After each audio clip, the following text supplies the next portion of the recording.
다니엘 사자굴에서도 꺾이지 않은 믿음의 사람. 만약 여러분이 신앙 때문에 죽음의 위협을 받는다면 어떻게 하시겠습니까? 배고픈 사자들이 우글거리는 굴에 던져진다면 과연 믿음을 지킬 수 있을까요? 오늘 제가 들려드릴 이야기는 바로 이런 극한 상황에서도 결코 신념을 포기하지 않은 한 청년의 실화입니다. 왕의 음식을 거부한 포로, 불가능한 꿈을 해석한 현자, 그리고 사자굴에서 살아남은 기적의 주인공. 다니엘의 이야기를 지금부터 시작합니다. 안녕하세요, 여러분. 오늘은 기원전 6세기 바벨론 제국에서 일어난 놀라운 이야기를 나누려고 합니다. 이 이야기는 단순한 종교 이야기가 아닙니다. 권력 앞에서의 용기, 절대 타협하지 않는 신념, 그리고 기적 같은 생존에 대한 역사적 기록입니다. 기원전 605년 바벨론의 젊은 왕 느부갓네살이 예루살렘을 공격합니다. 유다 왕국은 속절없이 무너지고 성전의 보물들은 약탈당합니다. 하지만 느부갓네살은 단순한 정복자가 아니었습니다. 그는 전략가였습니다. 그는 명령을 내립니다. 유다의 왕족과 귀족 중에서 젊고 똑똑한 자들을 뽑아라. 흠이 없고 용모가 준수하며 모든 지혜에 통달한 자들을 데려와라. 그들을 바벨론 방식으로 교육시켜 내 왕국의 인재로 만들 것이다. 이것은 단순한 포로 정책이 아니었습니다. 정복한 민족의 엘리트를 자국의 지도층으로 흡수하려는 치밀한 계획이었습니다. 수많은 유다 청년들이 바벨론으로 끌려갑니다. 그 중에 4명의 특별한 청년이 있었습니다. 다니엘 하나님은 나의 재판관이라는 뜻의 이름을 가진 청년. 하나냐 여호와는 은혜로우시다. 미사엘 누가 하나님과 같은가. 아사랴 여호와께서 도우신다. 이들은 모두 유다 왕족 출신의 엘리트 청년들이었습니다. 아마 15-17세 정도의 나이였을 것으로 추정됩니다. 꽃다운 나이에 고향을 떠나 적국의 수도로 끌려간 것입니다. 바벨론에 도착하자마자 그들에게 첫 번째 시련이 찾아옵니다. 환관장 아스부나스가 그들에게 새로운 이름을 부여합니다. 다니엘은 벨드사살 벨바벨론 신이여 그의 생명을 보호하소서. 하나냐는 사드락 아쿠달의 신의 명령. 미사엘은 메삭 누가 아쿠와 같은가. 아사랴는 아벳느고 느보바벨론 신의 종. 이름을 바꾸는 것은 정체성을 바꾸는 것입니다. 하나님을 섬기는 히브리 청년에서 바벨론 신을 섬기는 바벨론 신하로의 전환. 이것은 문화적 세뇌의 시작이었습니다. 3년간의 엘리트 교육 프로그램이 시작됩니다. 바벨론의 언어와 문학, 과학과 점성술, 행정과 외교, 최고의 교육이 제공됩니다. 그리고 특별한 혜택도 주어집니다. 바로 왕의 식탁에서 나오는 음식과 포도주입니다. 왕의 음식을 먹는다는 것은 단순한 영양 공급이 아닙니다. 그것은 왕의 신하가 되었다는 상징이며 바벨론 문화를 완전히 받아들였다는 표시입니다. 그런데 다니엘이 결심합니다. 나는 왕의 음식으로 자신을 더럽히지 않겠다. 왜일까요? 그 음식들은 바벨론 신들에게 바쳐진 제물이었고 유대인들이 먹어서는 안 되는 부정한 음식들이 포함되어 있었기 때문입니다. 다니엘에게 이것은 단순한 식단의 문제가 아니라 신앙의 문제였습니다. 다니엘이 환관장에게 조심스럽게 제안합니다. 제발 왕의 음식을 먹지 않게 해주십시오. 환관장이 난감해합니다. 내가 너희를 아끼지만 왕의 명령을 어길 수는 없다. 만약 너희가 다른 청년들보다 초췌해 보인다면 왕이 내 목을 베실 것이다. 다니엘이 지혜로운 대안을 제시합니다. 그렇다면 10일만 시험해 보십시오. 저희에게는 채소와 물만 주시고 10일 후에 왕의 음식을 먹는 다른 청년들과 비교해 보십시오. 그 결과를 보고 결정하셔도 늦지 않습니다. 과학적 실험 정신이 돋보이는 제안입니다. 반박할 수 없는 논리입니다. 환관장이 허락합니다. 10일 동안 다니엘과 세 친구는 채소와 물만 먹습니다. 10일 후 놀라운 일이 일어납니다. 왕의 진수성찬을 먹은 다른 청년들보다 다니엘과 세 친구의 얼굴이 더 윤택하고 건강해 보인 것입니다. 이것은 단순한 다이어트의 효과가 아니었습니다. 하나님이 그들의 신실함에 응답하신 것입니다. 결국 그들은 3년 내내 자신들의 방식대로 식사할 수 있게 됩니다. 3년의 교육 기간이 끝납니다. 왕이 직접 모든 청년들을 시험합니다. 하나님이 이 네 청년에게 지식과 모든 문학과 지혜를 주셨고, 특별히 다니엘은 모든 환상과 꿈을 깨달아 알더라. 왕이 그들과 대화를 나눈 후 감탄합니다. 그들의 지혜와 총명이 바벨론 전국의 모든 술객과 마술사보다 10배나 뛰어났던 것입니다. 다니엘과 세 친구는 왕을 섬기는 신하가 됩니다. 포로로 끌려온 지 3년 만에 바벨론 제국의 엘리트가 된 것입니다. 느부갓네살 왕 제위 2년, 왕이 이상한 꿈을 꿉니다. 너무나 생생하고 무서운 꿈이었지만 깨어나자 내용이 기억나지 않습니다. 왕은 불안하고 초조합니다. 왕이 바벨론의 모든 마술사, 술객, 점쟁이, 갈대아 현자들을 소집합니다. 내가 꿈을 꾸었는데 그 꿈을 알고자 하여 마음이 번민하구나. 현자들이 대답합니다. 왕이여, 만세수를 하옵소서. 꿈을 저희에게 말씀하시면 해석을 아뢰겠나이다. 왕이 폭발합니다. 내가 꿈의 내용을 잊어버렸다. 너희가 정말 지혜롭다면 꿈의 내용과 해석을 모두 말해야 한다. 만약 못한다면 너희를 다 처형하고 너희 집을 거름더미로 만들 것이다. 하지만 꿈과 해석을 말한다면 큰 상과 영예를 받을 것이다. 현자들이 절망합니다. 왕이시여, 그것은 불가능합니다. 세상에 그런 일을 할 수 있는 사람은 없습니다. 어떤 왕도 이런 요구를 한 적이 없습니다. 오직 신들만이 할 수 있는 일입니다. 왕이 격노합니다. 그렇다면 너희는 모두 사기꾼이구나. 바벨론의 모든 지혜자를 처형하라.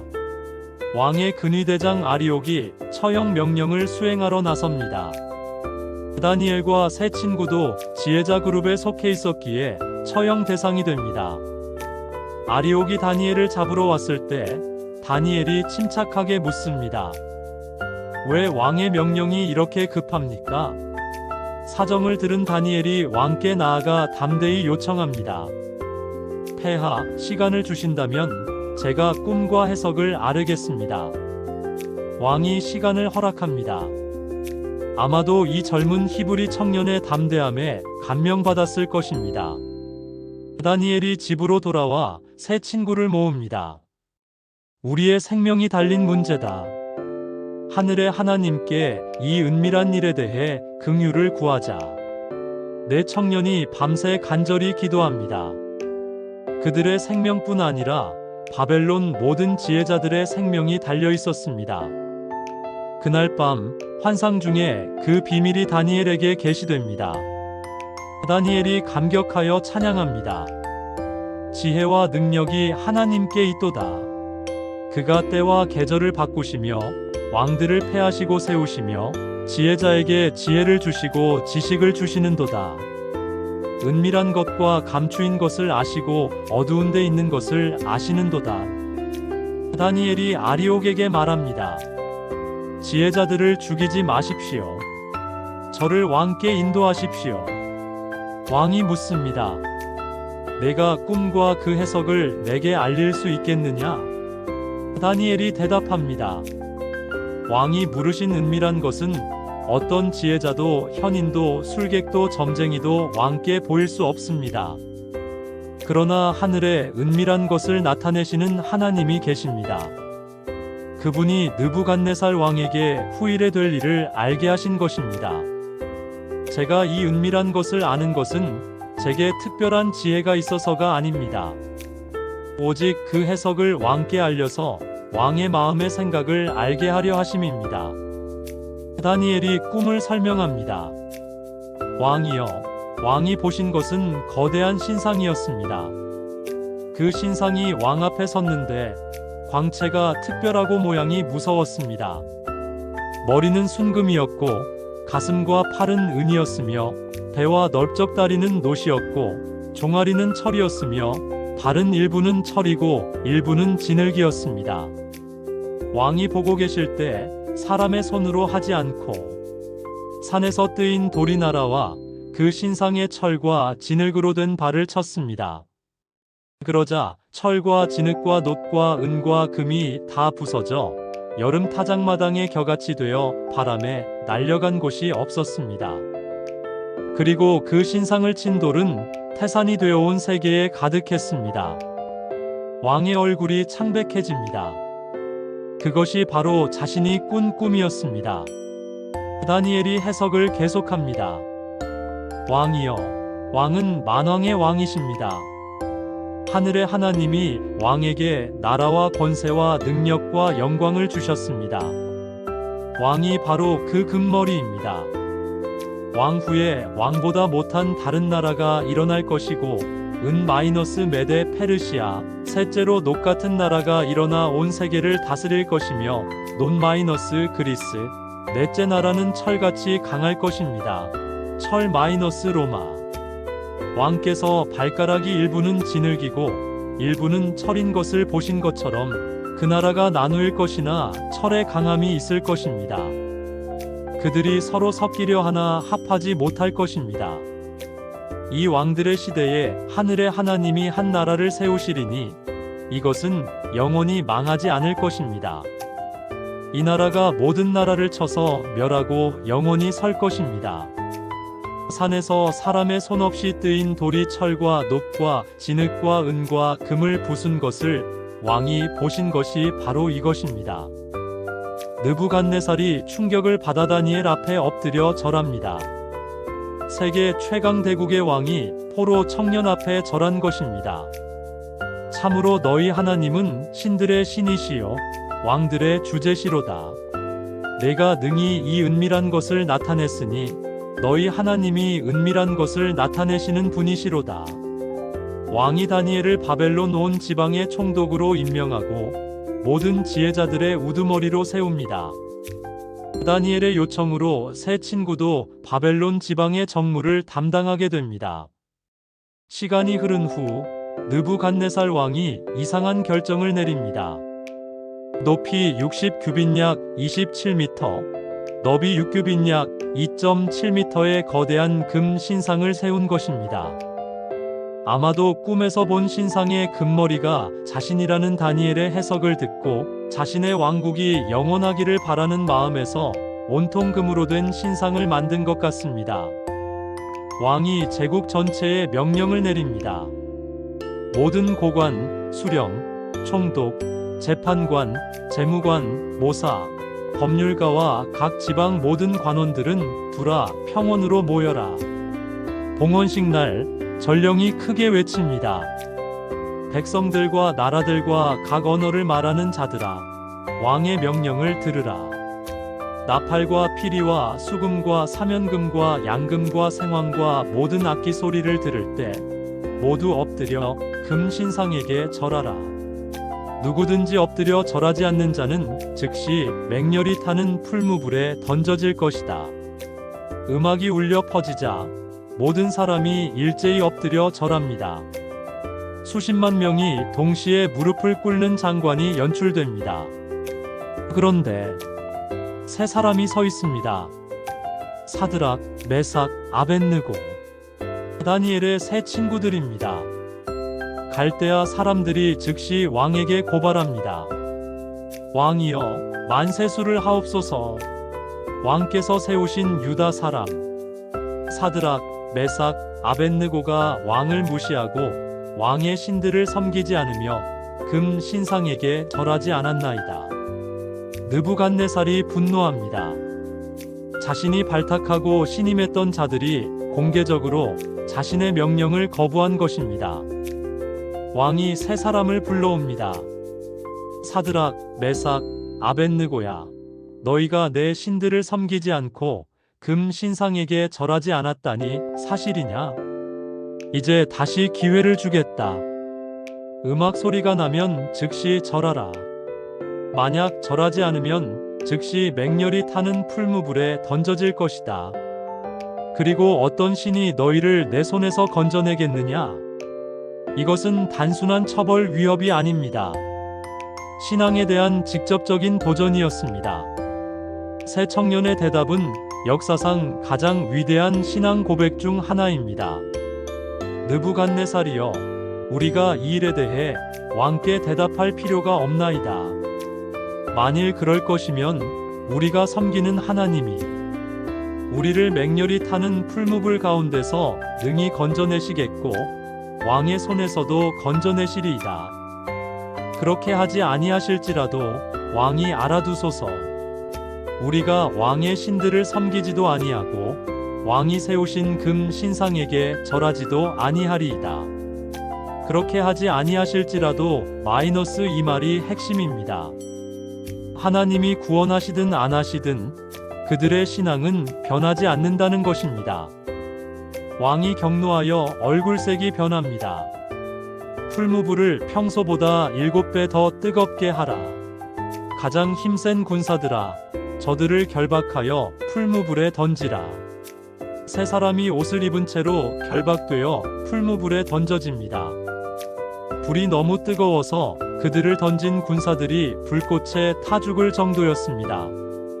그런데 놀라운 일이 일어납니다. 왕이 벌떡 일어나 신하들에게 묻습니다. 우리가 세 사람을 결박하여 불 가운데 던지지 않았느냐? 그렇습니다, 왕이여.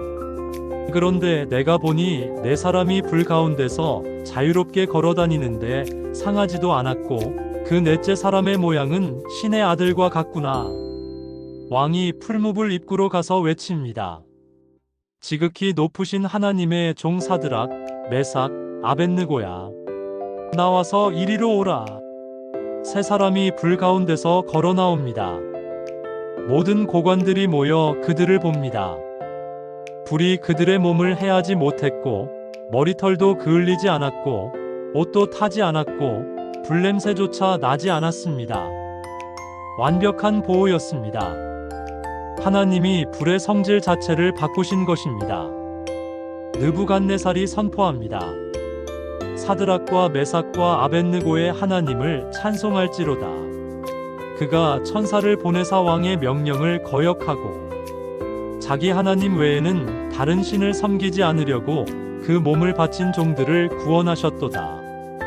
이제 내가 조서를 내리노니 어느 백성, 어느 나라, 어느 언어를 말하는 자든지 사드락, 메삭, 아벳느고의 하나님께 경솔히 말하는 자는 그 지체를 자르고 그 집을 걸음터로 삼을지니 이같이 사람을 구원할 다른 신이 없음이니라.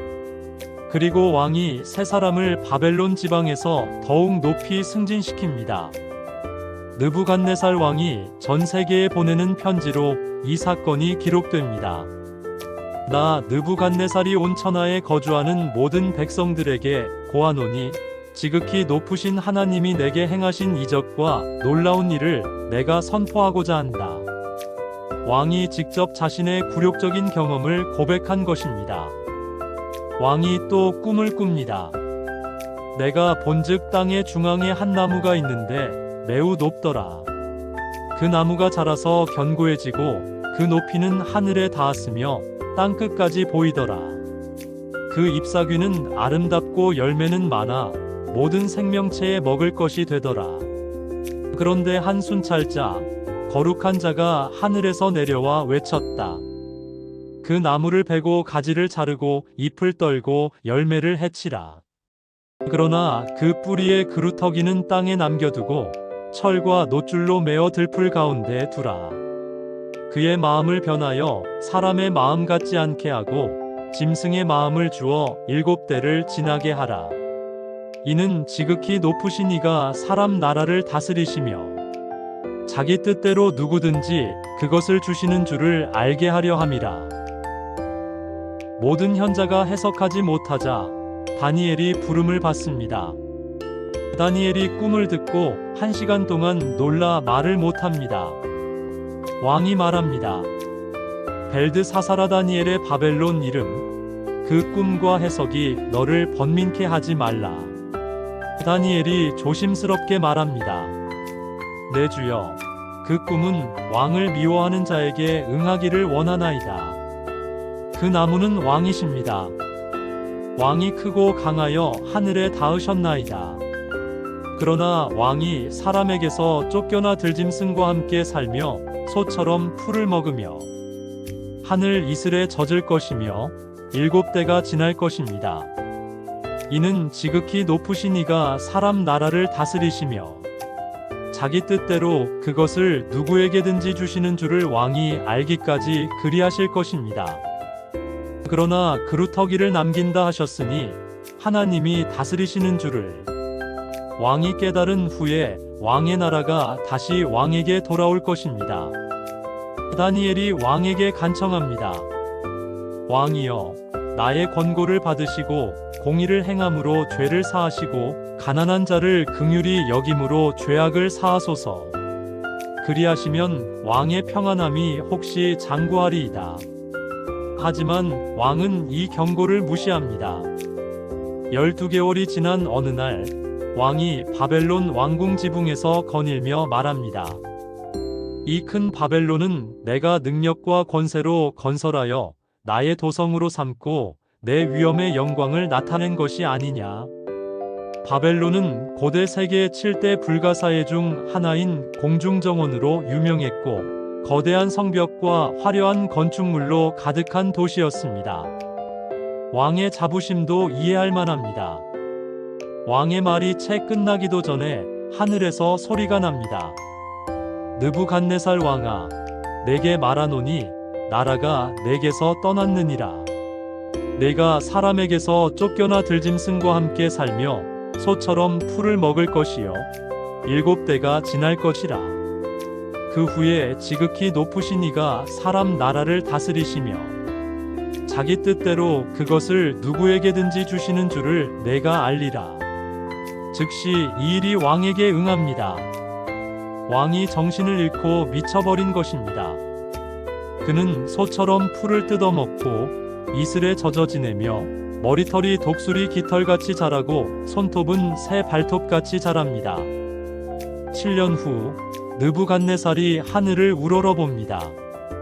그 순간 정신이 돌아옵니다. 왕이 고백합니다. 나 느부갓네살이 지극히 높으신 이를 찬양하고 영원히 살아계신 이를 칭송하고 경배하나니 그의 권세는 영원한 권세여 그의 나라는 대대에 이르리로다. 땅의 모든 사람들을 없는 것 같이 여기시며 하늘의 군대에게든지 땅의 사람에게든지 그는 자기 뜻대로 행하시나니 그의 손을 금하든지 무엇을 하느냐고 말할 자가 아무도 없도다. 이제 나 느부갓네살이 하늘의 왕을 찬양하고 높이고 경배하노니 그의 일이 다 진실하고 그의 행하심이 의로우심으로 교만하게 행하는 자를 그가 능히 낮추시느니라. 느부갓네살이 죽고 여러 왕이 지나간 후 벨사살이 바벨론의 왕이 됩니다. 기원전 539년 어느 날 밤 벨사살이 귀족 1000명을 초대해 성대한 연회를 엽니다. 당시 페르시아 군대가 바벨론을 포위하고 있었지만 바벨론의 성벽은 너무나 견고해서 왕은 전혀 걱정하지 않았습니다. 술에 취한 왕이 명령합니다. 예루살렘 성전에서 가져온 금은 그릇을 가져오라. 우리가 그것으로 술을 마시리라. 이것은 단순한 음주가 아니라 신성 모독이었습니다.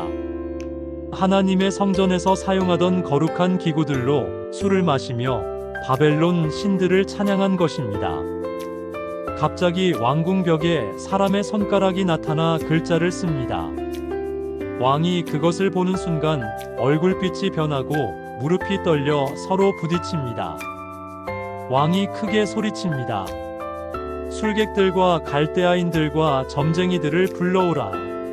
누구든지 이 글을 읽고 해석하는 자는 자주색 옷을 입고 금사슬을 목에 걸고 나라의 셋째 통치자가 되리라.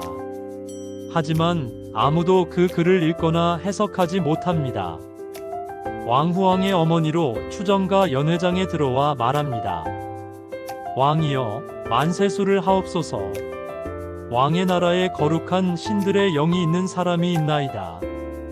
왕의 부친 때에 그가 명철과 총명과 지혜를 보였나이다.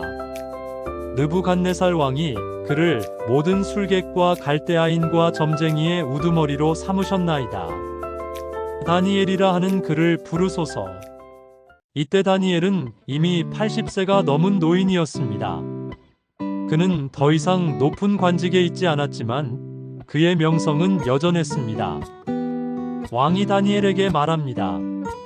내가 내 부친이 유다에서 사로잡아 온 다니엘이냐? 내가 내게 대해 들으니 신들의 영이 내 속에 있어 명철과 총명과 비상한 지혜가 있다 하도다. 내가 이 글을 읽고 해석하면 자주색 옷을 입고 금 사슬을 목에 걸고 나라의 셋째 통치자가 되리라. 다니엘이 담대히 말합니다. 왕의 예물은 왕이 가지시고 왕의 상급은 다른 사람에게 주소서.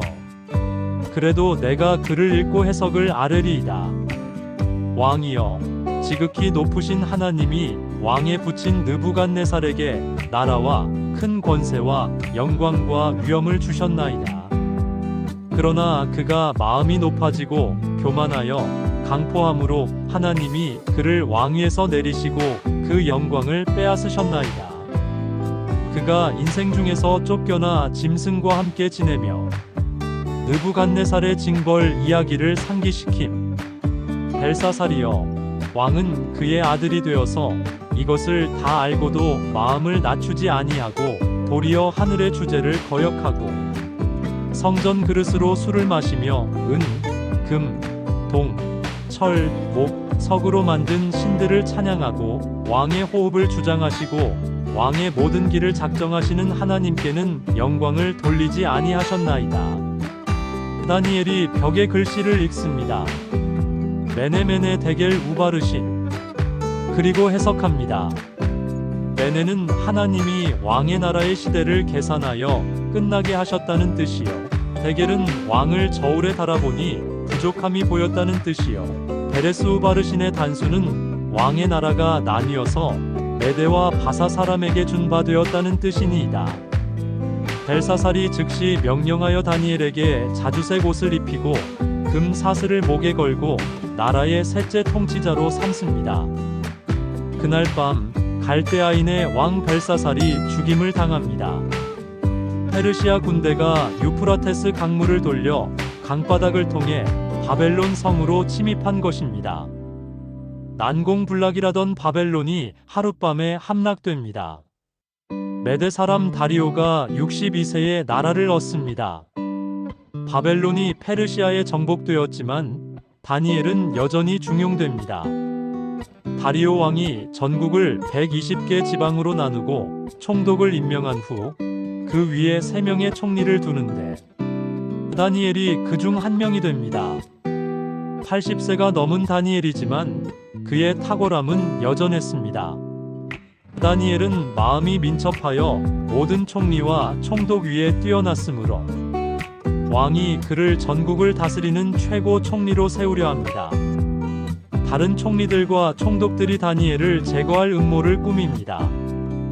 그들이 다니엘의 허물을 찾으려 했지만 아무 흠도 찾을 수 없었습니다. 이 다니엘은 충성되어 아무 그릇함도 없고 허물도 없도다. 우리가 다니엘의 하나님의 율법에 대한 것 외에는 그를 고발할 근거를 찾을 수 없으리라. 그들이 교묘한 계획을 세웁니다. 총리들과 총독들이 왕에게 나아갑니다. 다리오 왕이여, 만세수를 하옵소서. 나라의 모든 총리와 지사와 총독과 법관이 의논하고 왕에게 한 법률을 세우며 금령을 정하실 것을 구하나이다. 이제부터 30일 동안 누구든지 왕 외에 어떤 신이나 사람에게 무엇을 구하면 사자굴에 던져 넣기로 하소서. 왕이여, 이제 금령을 세우시고 그 조서에 왕의 도장을 찍어 메대와 바사에 고치지 못하는 법률을 만드소서. 왕이 그들의 아첨에 속아 조서에 도장을 찍습니다. 메대와 바사의 법은 한 번 정하면 왕도 바꿀 수 없었습니다. 다니엘이 이 조서에 왕의 도장이 찍힌 것을 알았지만 여전히 자기 집으로 돌아가 예루살렘을 향해 열린 창문 앞에서 하루 3번씩 무릎을 꿇고 기도합니다. 다니엘은 바벨론에 온 지 70년이 되도록 이 기도 습관을 지켜왔습니다. 죽음의 위협도 그의 신앙생활을 막을 수 없었습니다. 원수들이 다니엘이 기도하는 것을 보고 왕께 고발합니다. 왕이여, 왕이 세우신 금령대로 하지 않고 유다에서 사로잡혀 온 다니엘이 하루 3번씩 기도하나이다. 왕이 이 말을 듣고 크게 근심합니다. 다니엘을 구원하려고 힘쓰며 해가 질 때까지 방법을 찾지만 메대와 바사의 법은 바꿀 수 없었습니다. 무리가 왕에게 강요합니다. 왕이여, 메대와 바사의 법을 아시거니와 왕이 세우신 금령과 법도는 변개할 수 없나이다. 왕이 어쩔 수 없이 명령하여 다니엘을 사자굴에 던지게 합니다. 하지만 왕이 다니엘에게 말합니다. 내가 항상 섬기는 내 하나님이 너를 구원하시리라. 돌을 굴려 굴 입구를 막고 왕이 자기 인장과 귀족들의 인장으로 봉합니다. 아무도 다니엘을 구하지 못하게 한 것입니다. 왕이 궁에 돌아가 밤새 금식하고 잠을 이루지 못합니다.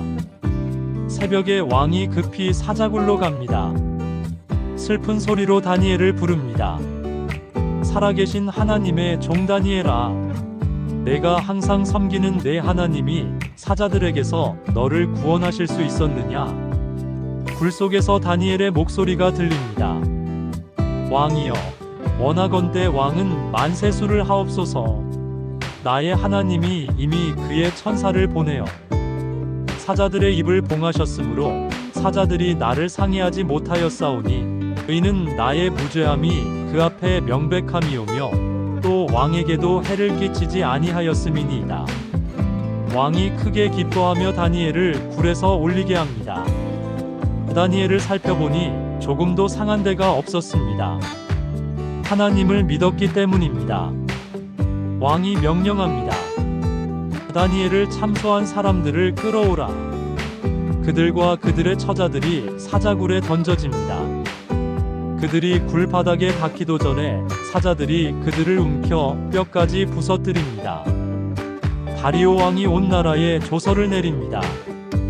내가 이제 조서를 내리노니 내 나라 관할 아래 있는 사람들은 다 다니엘의 하나님 앞에서 떨며 두려워할지니 그는 살아계시는 하나님이시요 영원히 변하지 않으실 이시며 그의 나라는 멸망하지 아니할 것이요 그의 권세는 무궁할 것이며 그는 구원도 하시며 건져내기도 하시며 하늘에서든지 땅에서든지 이적과 기사를 행하시는 이로써 다니엘을 사자들의 입에서 구원하셨습니다. 다니엘의 삶을 관통하는 핵심은 일관성입니다. 15세 소년 때부터 90세 노인이 될 때까지 그의 신앙은 변하지 않았습니다. 왕의 음식을 거부한 소년이나 사자굴 앞에서 기도한 노인이나 동일한 신앙의 사람이었습니다. 바벨론이 페르시아에 망했어도 왕이 여러 번 바뀌었어도 다니엘의 신앙은 흔들리지 않았습니다. 환경이 그를 바꾸지 못했습니다. 다니엘은 신앙과 세상 일을 분리하지 않았습니다. 그는 최고의 신앙인이면서 동시에 최고의 공직자였습니다. 바벨론과 페르시아 왕들을 섬기면서도 하나님께 충성했고 하나님을 섬기면서도 왕에게 충성했습니다. 이것이 진정한 지혜입니다. 세상 속에서 살되 세상에 물들지 않는 것, 시대를 살아가되 시대를 초월하는 것, 왕의 음식 앞에서 금 신상 앞에서, 사자굴 앞에서 다니엘과 그의 친구들은 타협하지 않았습니다. 그렇게 하지 아니하실지라도 마이너스 이것이 그들의 신앙이었습니다. 하나님이 구원하시든 안 하시든 그들의 선택은 변하지 않았습니다. 오늘날 우리에게도 수많은 타협이 유혹이 있습니다. 작은 거짓말, 작은 부정, 작은 비겁함. 다니엘의 이야기는 말합니다. 타협하지 마라. 작은 것에 충성된 자가 큰 것에도 충성된다. 다니엘은 하루 3번 예루살렘을 향해 기도했습니다. 이것은 단순한 종교의식이 아니었습니다. 그것은 하나님과의 살아있는 교제였습니다. 죽음의 위협 앞에서도 기도를 멈추지 않은 다니엘. 그에게 기도는 선택이 아니라 호흡이었습니다. 기도 없이는 살 수 없었던 것입니다. 다니엘 한 사람 때문에 느부갓네살이 하나님을 인정했고 다리오가 하나님을 선포했으며 바벨론과 페르시아 제국이 하나님을 알게 되었습니다. 한 사람의 신실한 삶이 제국을 움직였습니다. 한 사람의 타협하지 않는 신앙이 역사를 바꾸었습니다. 21세기를 사는 우리는 다니엘처럼 극적인 상황에 처하지 않을 수 있습니다. 사자굴도 없고 풀무불도 없습니다. 하지만 우리에게도 시험은 있습니다. 직장에서의 부당한 요구, 사회의 잘못된 관행, 신앙과 현실 사이의 갈등, 타협하라는 끊임없는 압력. 다니엘의 이야기는 우리에게 말합니다. 첫째, 작은 것부터 시작하라. 다니엘은 음식부터 시작했습니다. 둘째, 일관성을 유지하라. 한 번의 용기가 아니라 평생의 신실함이 필요합니다. 셋째, 지혜롭게 행하라. 다니엘은 반항하지 않고 지혜로운 대안을 제시했습니다. 넷째, 탁월함을 추구하라. 최고가 되어야 영향력을 가질 수 있습니다. 다섯째, 기도를 포기하지 마라. 기도는 우리의 힘의 원천입니다. 다니엘의 이야기는 한 사람의 영웅담이 아닙니다. 이것은 평범한 사람이 비범한 신앙으로 살아간 기록입니다. 다니엘도 우리와 같은 사람이었습니다. 두려움도 있었고 고민도 있었을 것입니다. 하지만 그는 선택했습니다. 타협하지 않기로, 끝까지 충성하기로, 매일 기도하기로. 그 결과 그는 포로에서 총리가 되었고 사자굴에서 살아났으며 제국을 변화시켰습니다. 여러분도 할 수 있습니다. 여러분의 직장에서, 여러분의 학교에서, 여러분의 가정에서 다니엘이 될 수 있습니다. 타협하지 않는 한 사람, 신실한 한 사람, 기도하는 한 사람. 그 한 사람이 세상을 바꿉니다. 감사합니다.